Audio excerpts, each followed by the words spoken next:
The towering skyscraper of Elliott Tower, piercing the New York skyline, gleamed under the midday sun. Inside, at the apex of power and control, sat Nick Carter, a self-made billionaire whose very name inspired awe and intimidation. His office was a fortress of sleek steel, polished marble, and glass walls that framed the bustling city below. Everything about it reflected meticulous precision, just like its occupant. Nick Carter wasn't accustomed to surprises, and he despised disruptions to his carefully curated life. But as he sipped his espresso that morning, a package arrived on his desk, delivered by his ever-efficient assistant, Victoria Gaines. A courier dropped it off. No return address. Victoria informed him with her usual professional detachment. Nick barely glanced at it, muttering, "Leave it. Probably a mistake." Hours passed. The package sat untouched, a blot on the otherwise immaculate desk. By late afternoon, curiosity got the better of him. Tearing it open, he found a positive pregnancy test and a handwritten note.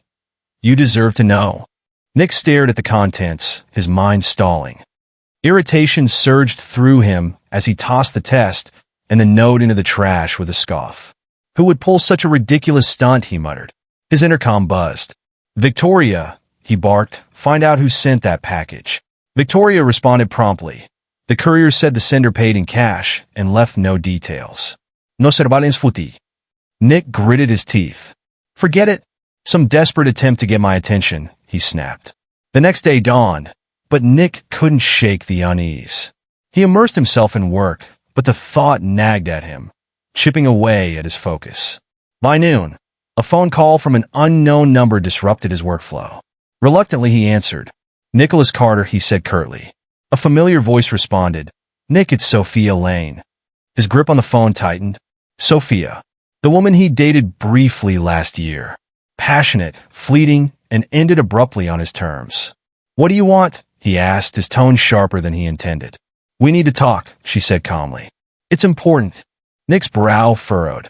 "I don't see what we have to discuss." Sophia's next words left him stunned. "Nick, it's about the baby." The revelation hit him like a storm. He dismissed his meetings for the day, replaying their brief but charged conversation. Sophia wanted to meet at Dove's Bistro, a cozy cafe nestled in the artsy district of Soho. He arrived early, tension etched into his sharp features.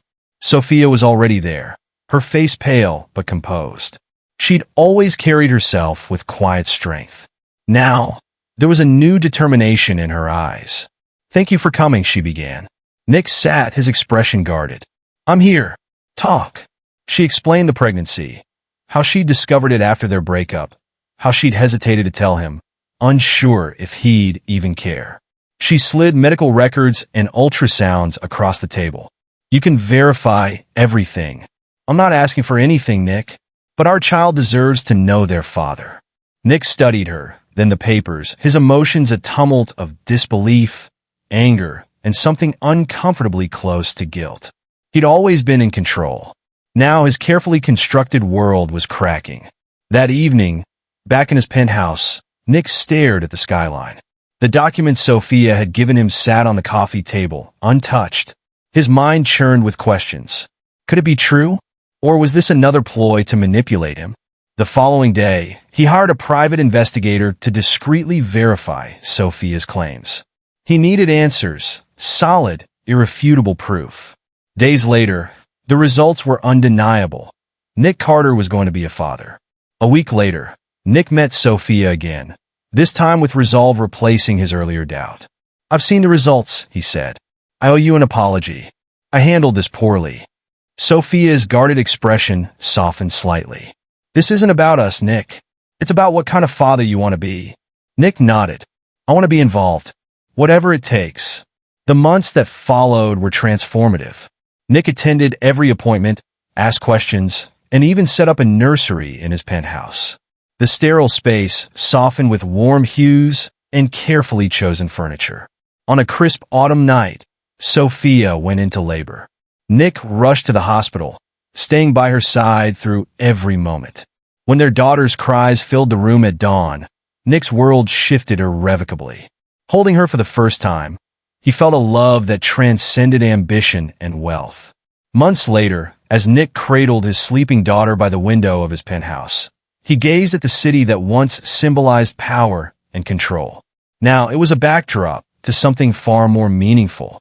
For the first time in his life, Nick Carter felt whole. One evening, months after their daughter's birth, Nick found himself on a quiet walk with Sophia through Central Park. The autumn leaves crunched underfoot, and their daughter gurgled happily in her stroller. The serene atmosphere felt like a welcome reprieve from the chaos of his corporate life. Sophia glanced at Nick, breaking the silence. "You've changed, you know. You're softer, more present." Nick smirked, his gaze on the stroller. "I think she has a lot to do with that." Sophia smiled. "Maybe, but you've made an effort, Nick. It means a lot." As they reached a small bridge overlooking a tranquil pond, Nick stopped, turning to face Sophia. "I've spent my life chasing power, control, and success, but none of it compares to what we've built here. I owe you both everything." Sophia's eyes glistened, but she didn't speak. Instead, she placed her hand gently on his, the unspoken connection between them stronger than any words could convey. If you enjoyed this story of love, transformation, and responsibility, give it a thumbs up and subscribe for more inspiring tales. Let us know in the comments how Nick's journey resonated with you. Thank you for watching, and we'll see you next time.